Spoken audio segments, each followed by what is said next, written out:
You may remember that not long ago, Dr. Steven Greer, that's the guy who looks like a lizard a little bit, right? You know who Dr. Steven Greer is. I'll show you. Dr. Steven Greer looks a little bit like this. He is 69 years old.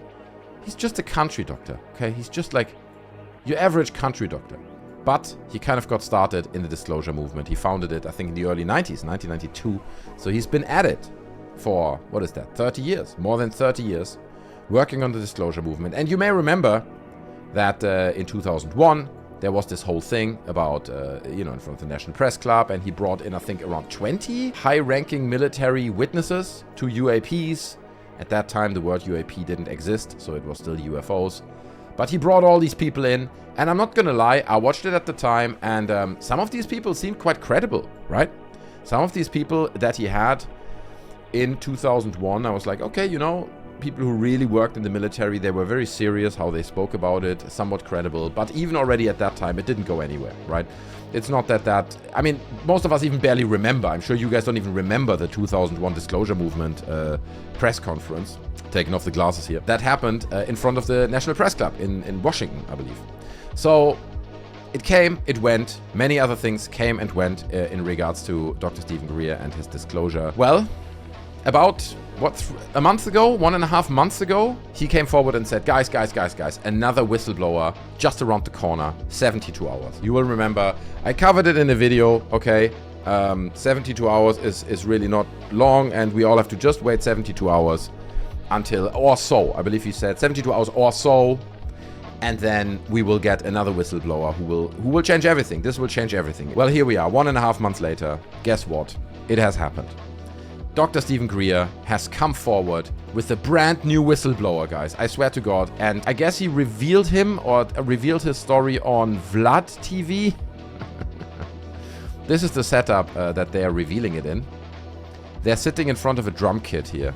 And I don't really know why. This is the new whistleblower. This is a man called Tony Ferrera. Okay, so the name definitely delivers. Epic nameage right there. And I almost want to, here's what I would love to do. Okay, Dr. Steven Greer. First of all, I notice this is not a man who's happy with where his movement is currently sitting. To me. I'm interpreting his body posture here, right? It's what people do. They read body postures. This looks resigned. This looks like resignation to me. Okay, so. And here's what I want to do. Let me try if I can do this. Because I'm going to put this to the full scale. And obviously we're going to watch this. It's like a 4 or 5 minute clip of a longer video that has released on VladTV for some reason. Where the whistleblower tells his story, right? The whistleblower, he's breaking it all down.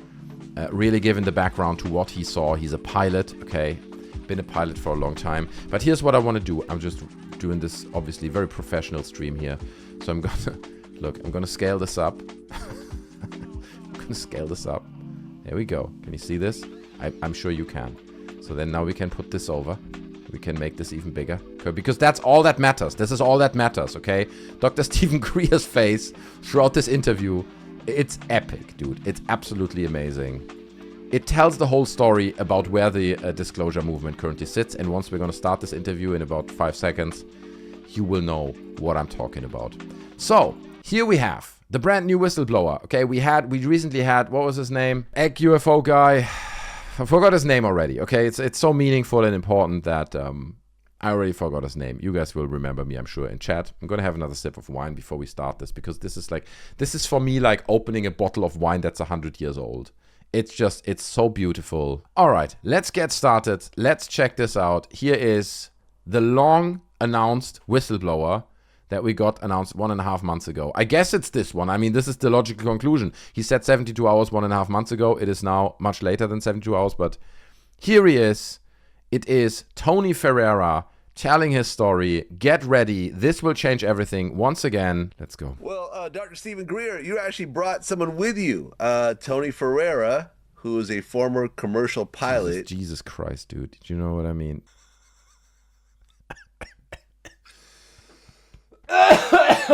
Oh my God, dude. This is not how humans look, is it? Is this how humans look? Why does he look this way? What does that to your face, dude? Is he actually a lizard person or something? I don't know what's going on there. Tony Ferrera, who is a former commercial pilot who actually worked for a major airline for 25 years. and you've actually had experience with UFOs. Yes, I have. Well, tell me what you've seen. Well, I've seen many. Wildfly. Everything that Greer's like, he's oozing the pressure, right? Greer looks like, the way he looks over to this guy, he's like, do your thing now, dude. Hammer this one home, okay? This one's got to hit. Do you know what I mean? This one has to be the big one. I've been doing this for 30 years. You are the one. Knock it out of the park, bro. Tony Ferrera. It just feels like he's under so much pressure here. I don't know, man. Facelifts do that? Possibly.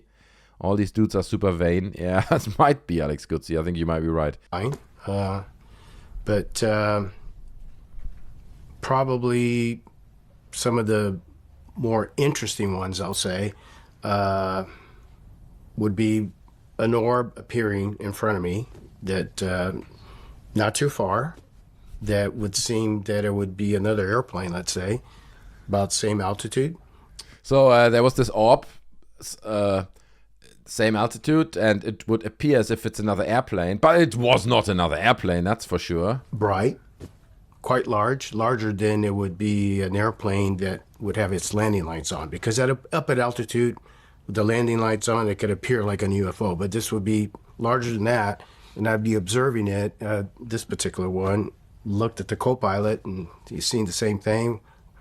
In this particular case, I was about to ask Air Traffic Control LA Center at the time if there was a plane or something in front of us, and then it didn't materialize right in front of our eyes. Changed colors like in the blink of an eye and then disappeared.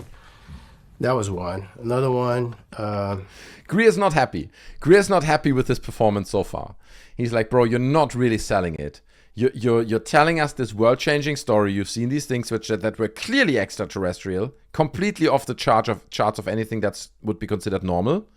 But you're not really selling it, bro, right? He's like, fuck, he's not the guy. And like what I said in the beginning, going back to the 2001 disclosure thing that he did in front of the National Press Club, like those were much more credible witnesses. Those were like people, you saw them speak, and you're like, okay, this is clearly a real military person, right? This is a military guy talking. I see this guy talk. You know, he might be a pilot. I'm not saying that he's lying and he's not a pilot. He probably was a commercial pilot. But for some reason, he comes across so superficial. Do you know what I mean? He doesn't, you're not looking at it and you're like, okay, this is a very serious person. Similar to, when Commander Fravor is talking. You listen to Commander Fravor, you're like, okay, that is, it's a match in terms of him being a military person at least. Whether he says the truth or not is a different story. But the way he articulates himself, the way he speaks, you're like, yeah, okay, that's, that lines up with him being a pilot, a military person. Looking at this guy, I'm like, who the hell is this clown, bro? You know what I mean?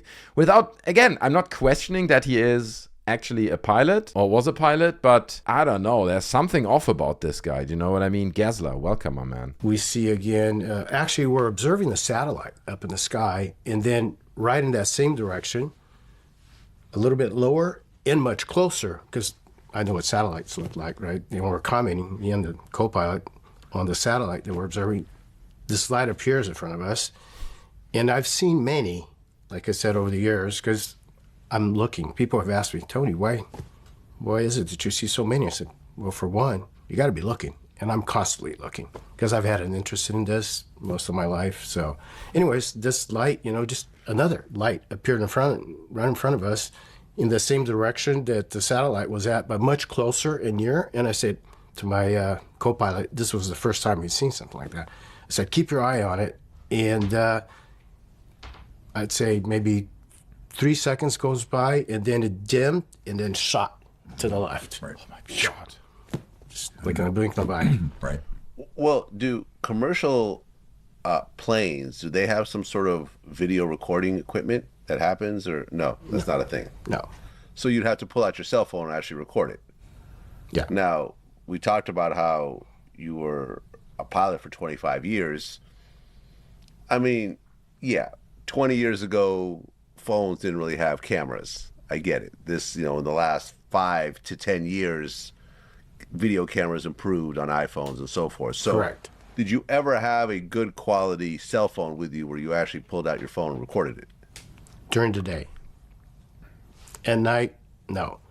But because I've shared my stories with colleagues, friends that are pilots, and also mentioned to them, have the presence of mind to pull your phone and record it. I do have pictures on my phone that friends have taken at night of lights. And recently, there's been a lot of reports of it. A lot of reports, guys. There's been a lot of reports recently. I bet that's something Dr. Steven Greer told him to say. It's like, and when you talk about this, please mention that there's been a lot of reports recently. Let me tell you, I mentioned this a trillion times before. My dad used to be a commercial pilot, okay? So I met a lot of pilots. He's got lots of other pilot friends. We would go to dinner parties with other pilots. And, little monkey, always being interested in these kind of subjects. I would ask these pilots, right? And I would be like, so lots of them retired now. They're like, do you ever see anything 45 years in the air, anything? And they would talk about mirages and unusual phenomenon that they would see, but always explainable, right? So yes, nothing. None of the pilots ever said, yep, I've seen something once that was absolutely out of this world, physical object zipping around. None of that ever. But this guy, he saw it all. He saw it several times, and everyone around him talks. It's happening all the time. We get so many reports recently. It's crazy. And we're hearing it all over from different sources of pilots actually recording these. But at night, you wouldn't be able to tell the difference from the picture that I took from the stars out there. And sometimes the flash. I've seen incredible things, guys. Absolutely unbelievable, unreal things, but I never could capture it. It's just not possible. I have nothing to back anything up that I'm saying, but I've seen absolutely insane things. Trust me, bro. We'll be on the phone. Just lights up the cockpit. Excuse me, but I have a very... Dr. Steven Greer's face is like, you're going too far there, bro. You're going too far. You're not selling it. He's not happy. The whole posture, everything, Dr. Steven Greer, he's not pleased with the performance of his brand new whistleblower, Tony Ferrera. And someone asked earlier, right, like, what do you think he gets for this? I thought about it deeply. I meditated on it. A few UFOs appeared just because I did that. And I think probably something like $1,000 or $2,000. That's what I think. He probably gets $1,000 or $2,000, maybe $3,000 from someone like Dr. Steven Greer to do this particular interview, to put his name out there, to sit there next to Dr. Steven Greer, make these claims, tell the story. That's what I think it is. I can't imagine him paying him more than $2,000-3,000 for something like that. But I mean, feel free to share your thoughts on this in the comments. Like, what do you think someone like Tony Ferrera here gets to put his name out there like that? Clear one of an orb on my way over to over the Pacific from the mainland to Hawaii that I recorded. I mean, based on your relationship with Steven Greer and all the information that he shared over the years, do you think these are extraterrestrial machines, or are they man-made, human-made machines that are made to look like something extraterrestrial? That's a very good question. Both. Because that's the narrative that Dr. Greer feeds, right? Dr. Greer's big thing is that it's all Lockheed Martin and they have these craft that are indistinguishable from alien craft. And sure, there are alien craft, but a lot of them are our own, right? That's the Dr. Steven Greer narrative. So look, again, I'm speculating here, right? Thanks so much for the 5, by the way, Giovanni. The only thing that blows here is this nothing burger witness, right? That puts it pretty well, dude. It's such a nothing burger witness. And Greer knows it. He knows that this is not... Even a David Grush had more nuance to him, you know what I mean? And looked more like someone who was actually in the military or who had experience as a pilot or something like that, you know what I mean? People like Fravor, people like the people in the 2001 disclosure press conference, people like Grush and stuff. Again, I think Grush is a little bit on the lower end of the spectrum as well, but this guy comes across so ridiculous. Like, honestly, let's finish this first because, dude, there's a lot to come. Not that it's particularly much longer, but, dude, it's going deep. Okay, let's keep going. Man-made, human-made machines that are made to look like something extraterrestrial? That's a very good question. Both. And I can tell you, this might be interesting, yes, but plays into the C5, work that we've been doing. There have been times. So he even mentions CSETI, right? He's like, it's just a CSET. And now check out where this is going now, guys. What he's saying next will blow your minds because it's about to go insane. So first he's like, it's probably both our own and extraterrestrial, feeding perfectly into Greer. Then he's like, it's basically a lot like in the CSETI thing, again feeding into Greer. He's being paid, I assume, allegedly being paid to do this. That's how it feels to me. Check this out. That I'll be in the cockpit, looking at the sky at night, usually, and after, usually on cross-country, transcon flights where we're flying for hours on end, and it gets boring after a while. We converse, we chat, we talk, in the cockpit amongst ourselves, visit, and then we run out of stuff to do. So I tend to dim down the lights in the cockpit, and I look for shooting stars or skies out there, and I'll often get into, or did, retired now, so would get into a meditative state.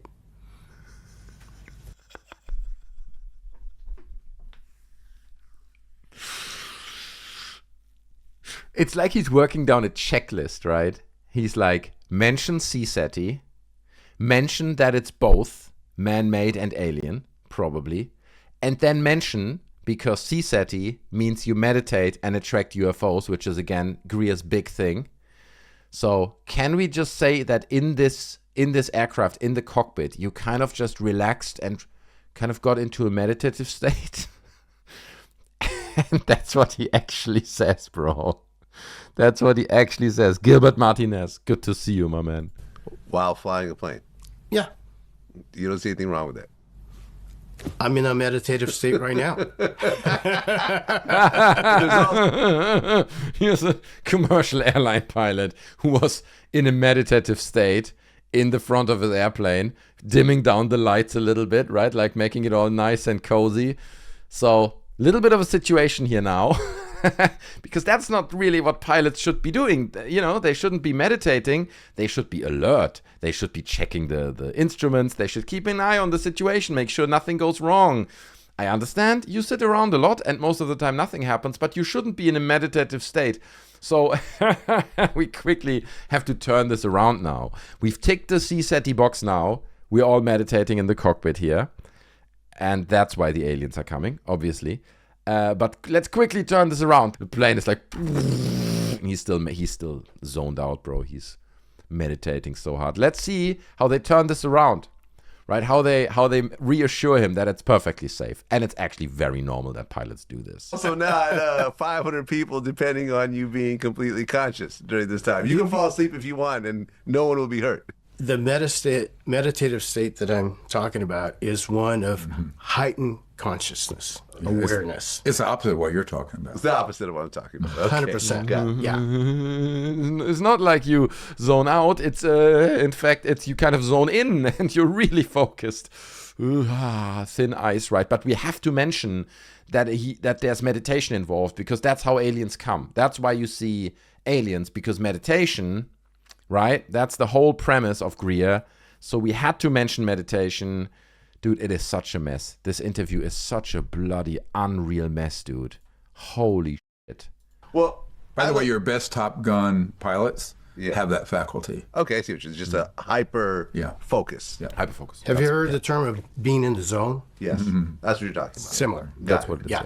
Well, I looked it up. Commercial airplanes are equipped with AWR, Airborne Weather Radar. Correct. Right? Now, would this type of radar detect other ships close by? Not the radar. We have TCAS, which stands for Traffic Collision Avoidance Systems. Aha, right. That detects other aircrafts, but not ET or man-made. So you're saying that this radar you had didn't detect any of these ships? No. For one, they're beyond the range of the coverage of... Oh, so they're far off. I mean, when I say far off, the traffic collision avoidance system typically doesn't go beyond like 20, 30, 40, 50 miles, you know. Miles? Yeah. So you're saying they're farther than 50 miles? Well, some of them come to, Earlier he said they were very close, right? You remember? He was like, and I saw these orbs, man, really close. They were really close to me. Now he's like, yeah, the radar wouldn't pick it up, right? That's because the radar would only go 40, 50, 60 miles. And the dude is like, wait, so they would be further away than 60 miles? So you would be able to visibly see an orb that's 60 miles away? And then earlier you said they're really close. He's like, Dude, I wish we could see Greer's face in this moment. Unfortunately, they have this camera on, so you don't see Greer, because it is such a fucking disaster, dude. He's stumbling his way through it. He's contradicting himself. He's ticking all the CSETI boxes. Giovanni with another 5. Didn't Greer even vet this dude before presenting him to the world? Maybe he did a great job when Greer vetted him or something, but right now he's not. He's really not doing a good job.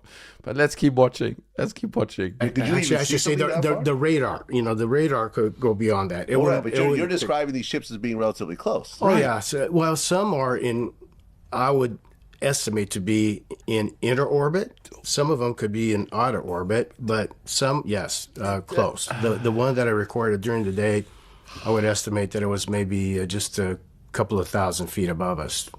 But it's really hard to know the distance or the size, because you don't have a reference point. You know, if there are clouds that, you know, are nearby that we know what their altitude is, and it's on this side of the cloud, then we could estimate. Mm-hmm. But other than that, it's just like really... This is, by the way, the first thing that he said that makes any sense in this whole interview. Him saying if you see an object in the sky from cockpit that's either same altitude as you or above you, it's like you cannot estimate its size. It is impossible. It could be in the freaking stratosphere and be huge. It could be 600 meters close to you and be tiny. You cannot estimate it. It's impossible. So that's actually, here's a thing that he said that makes somewhat sense. I'm surprised. Hard to know. Yeah. You're just guessing at that point. Well, Dr. Steven Greer. It's not a third time. Definitely appreciate it. Oh, well, Dr. Steven Greer. That was a car crash, wasn't it? Well, I appreciate you being here, Dr. Steven Greer. Ugh. We had other whistleblower interviews in the past. This was the worst one, but I appreciate you being here. And I appreciate you bringing Tony Ferrera with you. Well, he's out here helping. He's a great guy. Been with our team for years. And another person. We have lots and lots of pilots on our team who are commercial. Yeah. We have American Airlines. We have so many pilots on our team, so we chose this one. This is the guy I chose because he's the most credible one. He can really tell a story, and it feels like he's got the credentials, okay? So he's the guy. He is the guy. You know, Tony Ferrera, bro. The captain flies Airbus 321s on our team. We have a lot. And when I go through airports, I get stopped a lot by pilots, and they'll pull me aside. All the time. Dr. Steven Greer walking through an airport, right? And these pilots are like, that's Dr. Steven Greer. Let me talk to him real quick. Mr. Greer, let me take you aside. I've seen things. Bro, that never happened. It never happened in his whole life. It makes no fucking sense. It makes no sense. It is unbelievable, dude. This whole video, bro. Account of what happened. There are actually thousands of reported cases. Thousands, yeah. They don't make their way into the media or into any government reporting system. And a lot of times, when it's a very close encounter, the pilots don't know what to do about how to report it, and they're told don't report it, or they'll report it and it just never makes it up the chain of command. Tony, did you ever try to report any of your sightings? Absolutely not. Why? Not correct. Because for one, you know, as a representative of the airline, it's not a subject that you want to be talking about publicly, because it kind of puts you in a... I think mostly the pilots think Greer's Homer Simpson. Good freeze frame there, by the way. Hey, sir, are you Homer Simpson? It's like, no, I'm Dr. Steven Greer. And he adds it to his little list. Pilot stopped me in an airport. A position that might Lizard. Yeah, not look good for the airline. So what you're saying is they might think you're crazy and they fire you? That would be the worst case scenario. They wouldn't. No, I wouldn't say that they would fire me, but it's not something that you would want to really be bringing up. Could you hand me the book, not the hardcover, the other one? YOY Fool says that press club event back in 2001 seemed so legit. Right? That's my point. That's my whole point, right? He has descended into obscurity so much with the people that he puts forward. It is insane. The 2001 press club event, again, the people he had there, they were dry, they were articulate, they were clearly within the military at some point, or like, pilots, commercial pilots. You could see that they had the credentials. This is just, I mean, dude, even the setup, they're sitting in front of a freaking drum set. You know what I mean? I get it. They're probably invited by this VladTV or whatever's going on here. I don't know. But like, bro, the set is cheap. The dude who's talking is completely superficial and comes across like a freaking clown. I'm sorry, bro. It's just the reality. It's just descending into absolute obscurity, these interviews, dude. So now he's getting a book. Check this out. This is also beautiful. All right.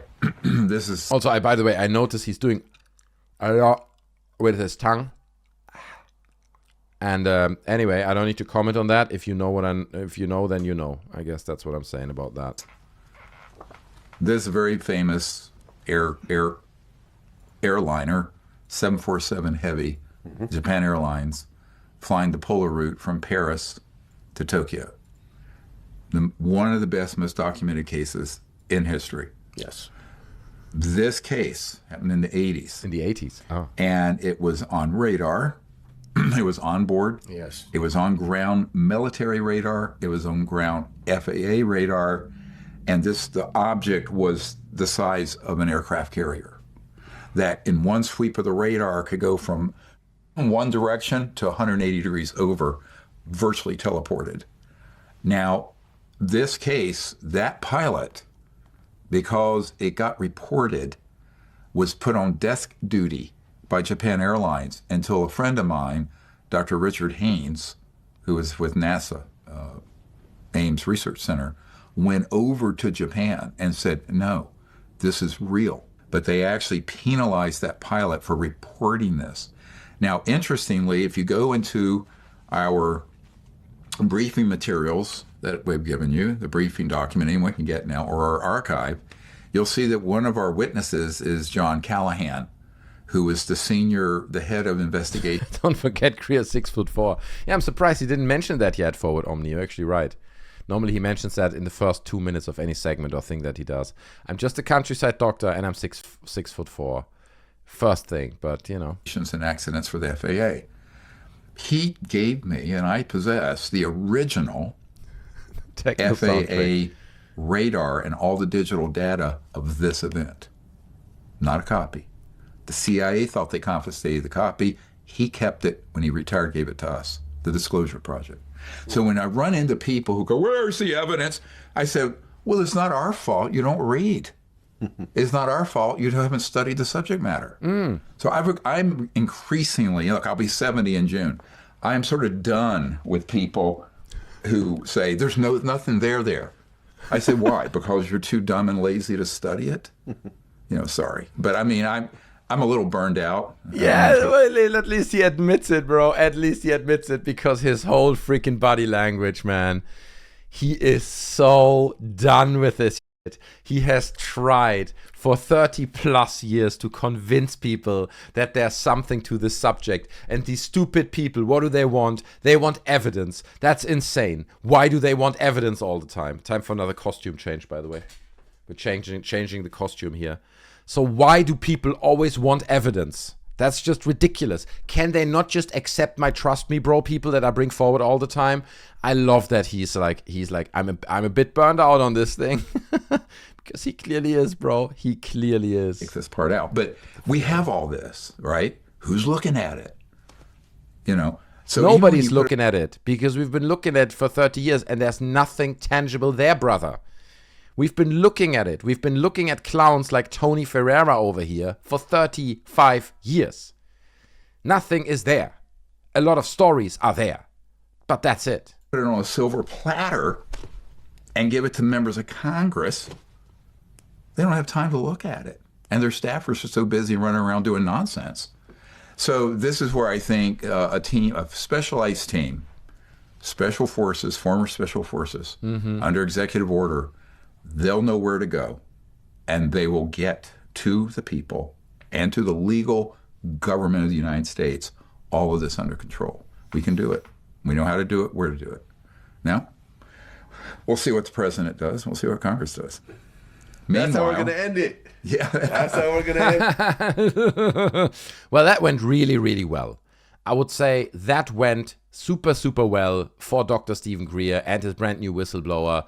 It went so well that I would even bet that not a single person in chat has heard about this happening, right? Who has heard about it? Okay, let me do a poll. Let's do a quick poll. I'm going to start a poll. Did you actually hear about this before? Anywhere? Did you see it on Twitter?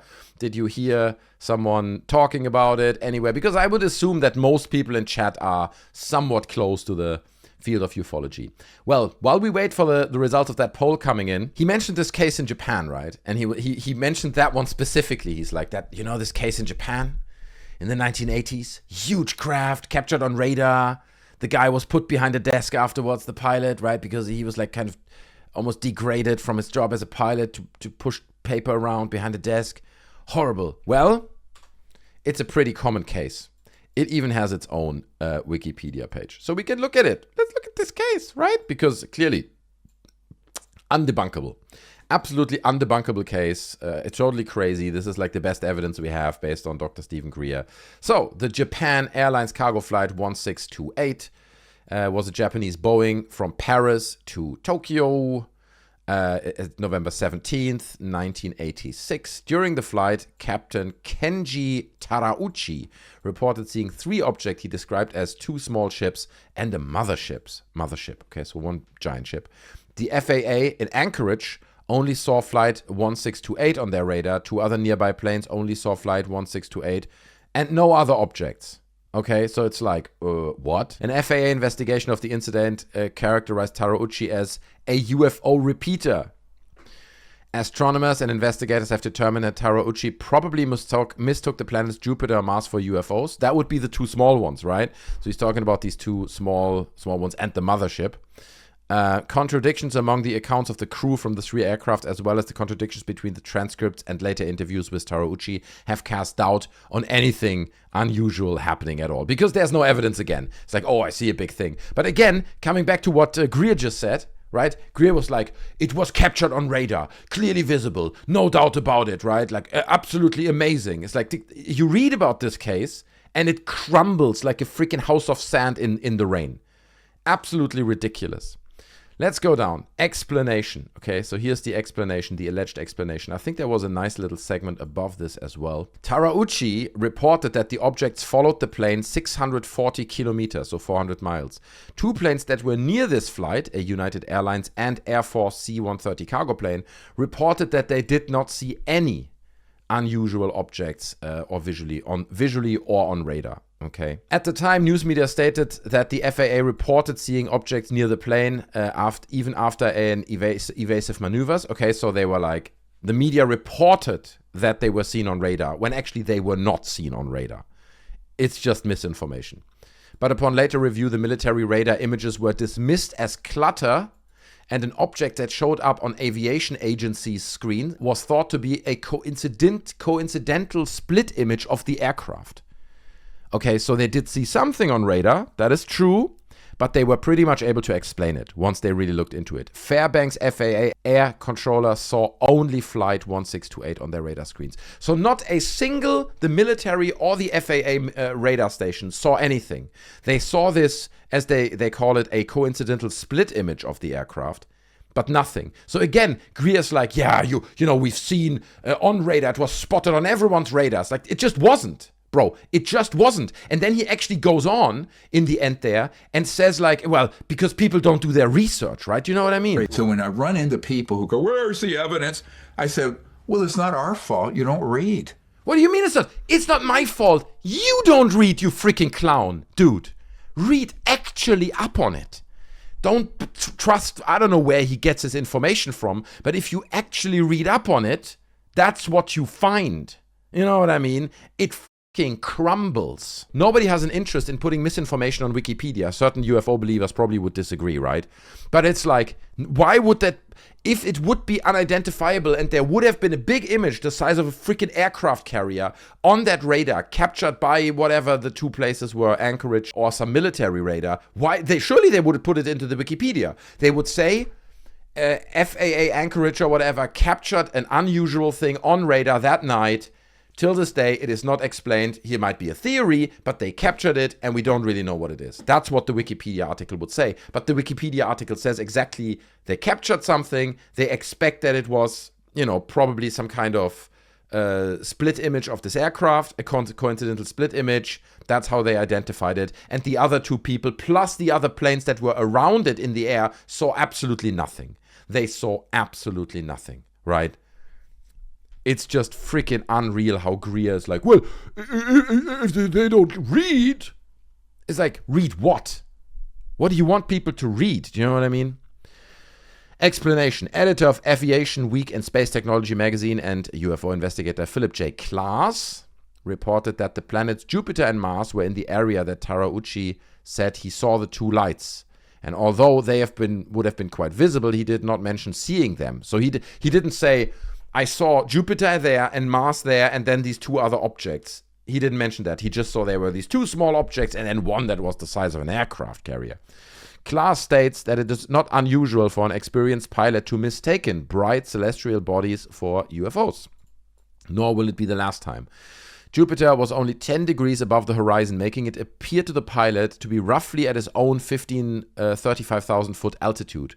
Klaas noted that when the crew was interviewed separately in 1988, their remembrance of the event differed significantly. Okay, so they interview the crew, they interview this Terauchi guy, they interview the co-pilot. Everyone tells a fucking different story, right? It's like, dude, this shit is crumbling so hard. And this is the one that Greer puts forward as this incredible, undebunkable case captured on radar. According to Klaas, the pilot later contradicted what he told flight controllers at the time of the incident.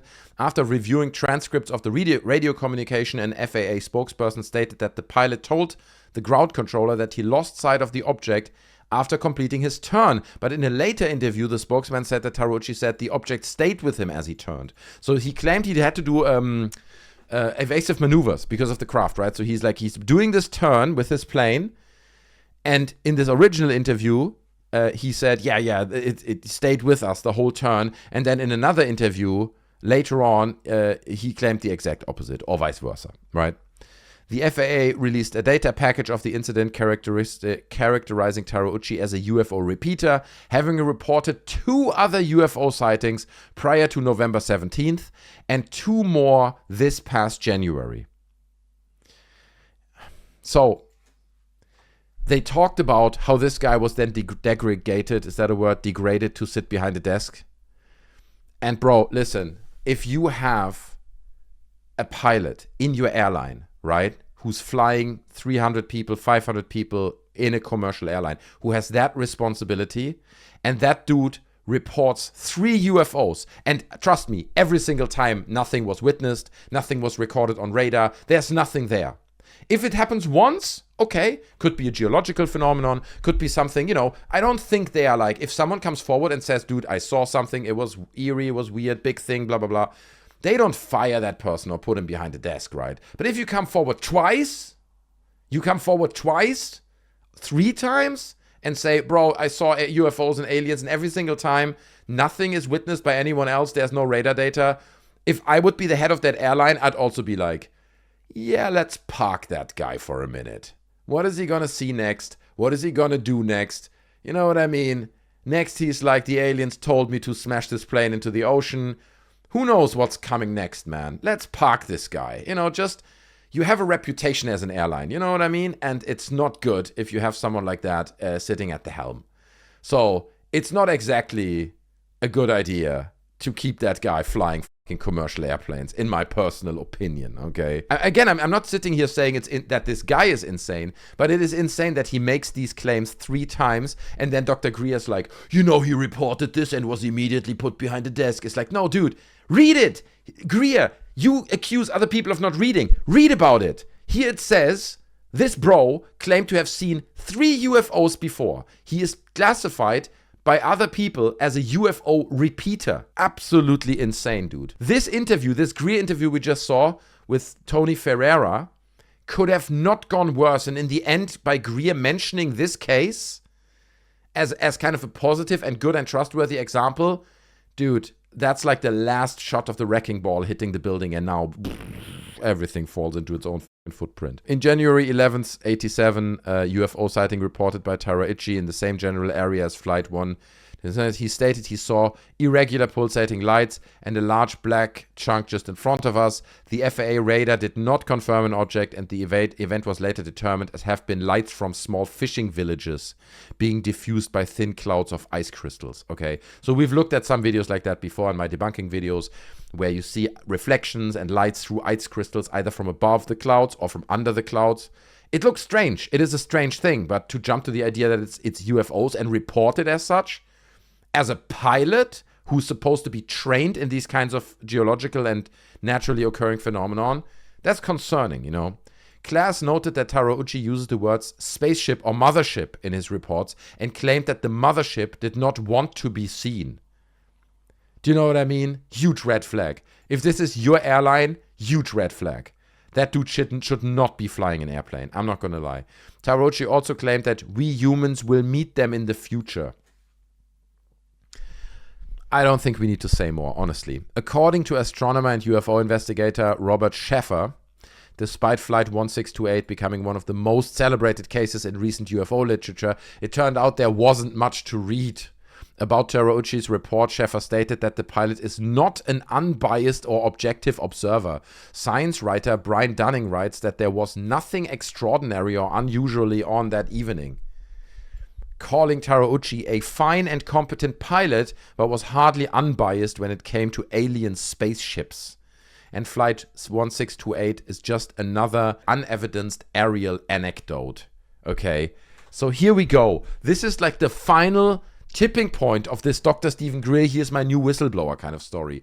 The dude messed it up 100%, right? He stuttered his way through it, contradicted himself. At some point in the interview, he was like, yeah, I filmed some with my phone, you know, even some daylight footage. Where is it? I guess we're not getting it. I guess we're not even getting the little iPhone 4S footage that you have, daylight footage of your little orb or whatever. We're not getting that. And then in the end, if that wouldn't have been terrible enough for the reputation of this whole thing, he comes forward with this case, Japan Airlines flight, and puts that forward as a positive example. What a freaking car crash. Holy smokes, dude. Unbelievable. Unbelievable. What an absolute car crash. Unbelievable. What a story, right? You know what I mean? What another story. What another dent. Massive dent in the already dented disclosure movement of Dr. Steven Greer. Holy shit. It is as if he just hit a wall with 200 miles per hour with the car. And again, let's look at the poll. Did you hear about this whistleblower before? 87%, so almost 90% say, no, I haven't even heard of it, right? And you guys are on Facebook, you guys are on Twitter, on Reddit, wherever you get your social media stuff from. You know, Grush, we still heard, right? We still heard about Grush. Jack Barber with his egg UFO and Ross Coulthard, we kind of still heard it, but it was more like a laughing stock, let's be honest, right? It was more like a joke. And this guy, we're not even hearing about it anymore. We're not even hearing about it anymore. That's the point that we've reached now, dude. It is now the point of absolute zero energy. It's zero energy propulsion inside the disclosure movement. Unbelievable.